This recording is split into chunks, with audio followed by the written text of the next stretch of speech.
Hello, dear viewers, and welcome back again to Good Morning Kuwait.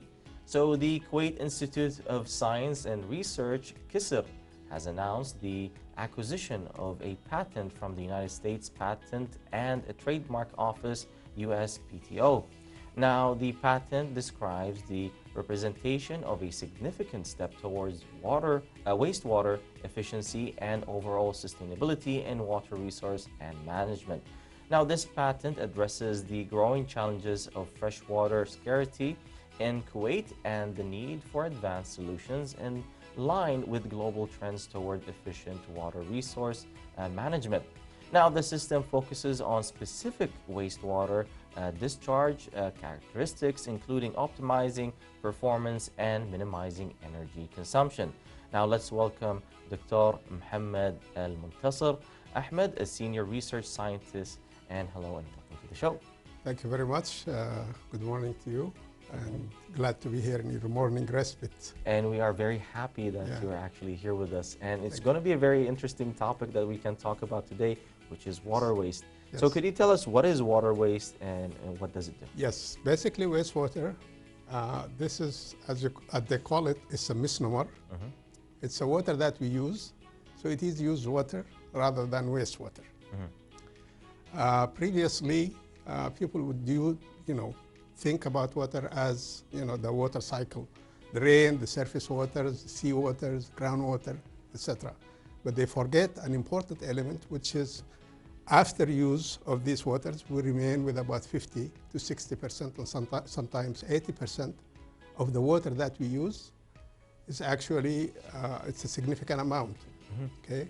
So historically, we have been treating wastewater, again, between quotations, so that we get rid of the environmental risk associated with it and the pollution. Recently, people started talking about reuse because of the significant amount of wastewater that we produce as humans, part of the industry, agriculture, and so on. More recently, in the last 10 years, people shifted towards more of resource recovery from wastewater.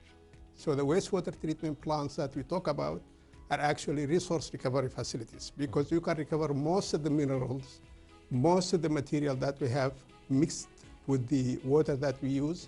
We can recover it back and recycle it so that it can fit within the circular economy of the country. That's very true. Yeah, that's very true, because if you're looking at right now in this day and age, population has grown. Usage of water has also grown, especially when water right now is being used for powering or cooling down a lot of, let's say, for now, like now in the age of AI, a lot of systems now are being used, water is being wasted into cooling things. Absolutely. And I think especially, you mentioned the stressors. We have population growth.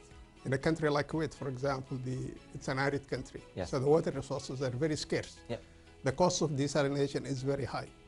And it's limited also, okay? And it has a lot of risks, especially within this time of, aggression and the real situation. You might not have access to clean water from the Gulf, okay, at any point in time. So it's very important to think about wastewater reuse, okay, and the resource recovery to feed into the economy so that you can secure the country's water supply and also feed into the circular economy. Recover all the minerals, phosphate, etc., your fertilizers can be done within these resource recovery facilities or wastewater treatment plants. Amazing. So now, when we're talking about the invention, how was it actually engaged? Yeah, this invention, of course, our job at KISR basically is to do research so that we can solve problem and advance the science. From my own perspective, I started looking at the bottlenecks of wastewater treatment. And one of the major issues is actually the electricity consumption. It's very high, and it represents about between 50 and 80% of the total cost of wastewater treatment. One of the most innovative treatment technologies is the anaerobic membrane bioreactor, okay? And to explain this, that you put your wastewater, into an anaerobic tank that is void of oxygen or have very limited amount of oxygen, less than 0.5 milligrams per liter, okay? And that way, instead of degrading the organics aerobically and ending up with carbon dioxide, you end up with methane. Okay. Also, this process is more efficient because it produces very good quality sludge, but it has a drawback. One of the drawbacks, it requires energy, and also it's not very efficient in treating the wastewater and reducing the level of contamination. So in order to solve these two problems, we thought about two changes. One of them is introducing the solar power so that we can reduce the electricity consumption, and we can also recover water free by using the free solar energy, and also modifying the process by adding a membrane distillation or filtration process. So it's like making a whole ecosystem that is reliant on itself using just nature. Absolutely. Yeah. Absolutely. And reducing the energy consumption overall, almost zero footprint, energy footprint. And that way you can also extend the membrane lifetime, because this one also are the bottlenecks, and reduce the operational costs of the process. Since you mentioned the ecosystems, I would like to mention that usually the way we treat wastewater is trying to mimic the natural processes. Okay? So leaving, for example, the wastewater in a tank, the bacteria will grow and then it will consume the organics, and therefore it will clean the water.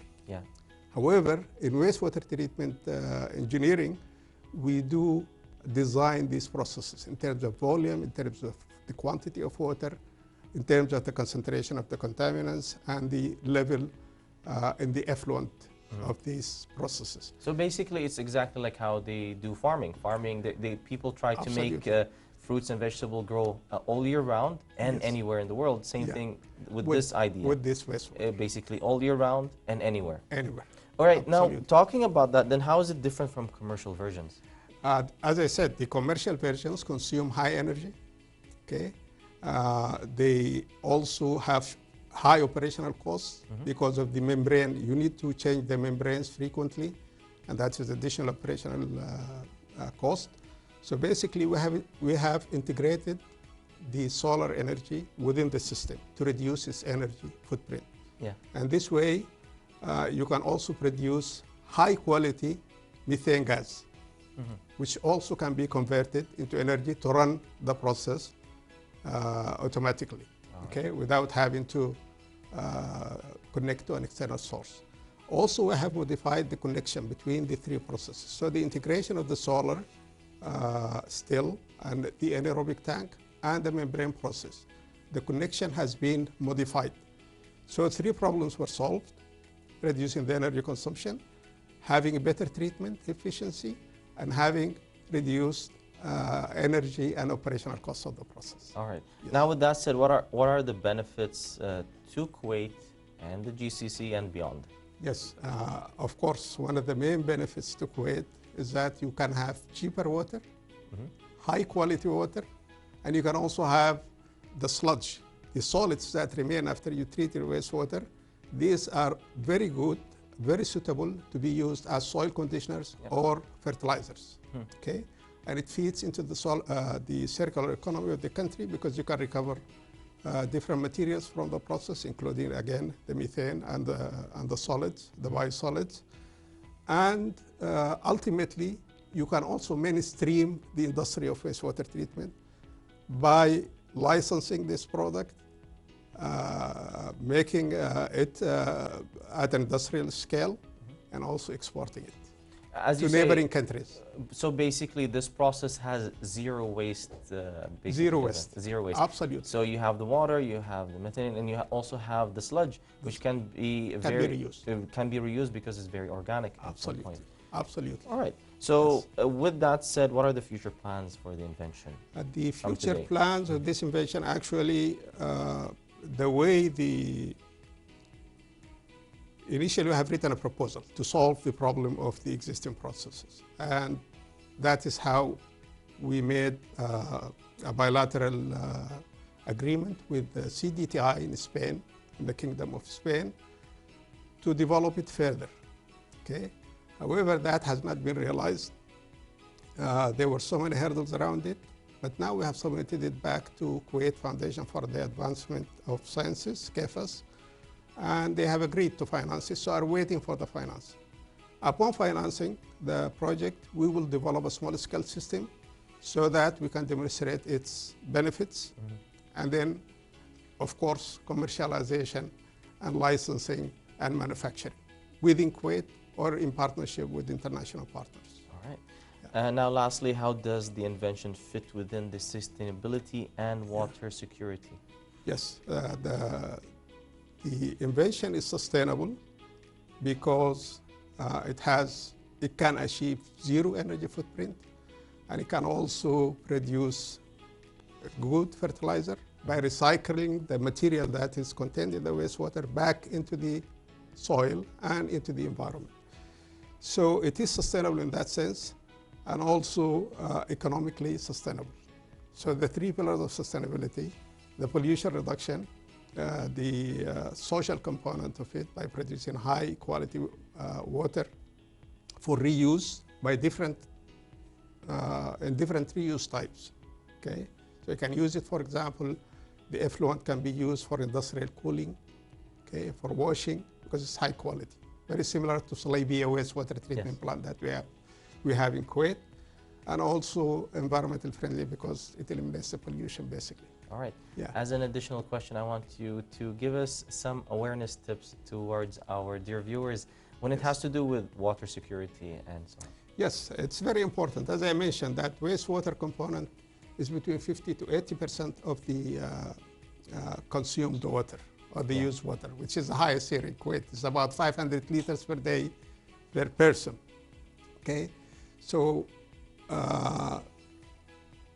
to reduce the volume of wastewater, we have to reduce the consumption. This is very important also. And we have to realize that we can also reuse the wastewater in suitable, okay? Not being aggressive against religious barriers or psychological barriers of some people as well, okay? But appropriately, we can reuse wastewater, and that would reduce the amount of water that we use also. Okay, and it can save us energy, save us costs, and so on. So this is very important, the rationalization of water use. All right. Yes. Thank you so much for being with us, Dr. Mohamed, and we hope to see you soon again. And we do wish you the best of luck with with your upcoming future, endeavors. Thank you very much, Mr. Nasser. I thank the Kuwait television, and I was very happy to be here today. We are so happy to actually have you here at KTV2 at your favorite family channel, and we hope to see you soon again. Thank you so very much. Thank you. I'm always. All right. All thanks to our guest, Dr. Mohamed Elmuntasir Ahmed, a senior researcher. And with that, dear viewers, how about this? We'll take a quick break, and we'll be back for more, so stay tuned and don't change the channel.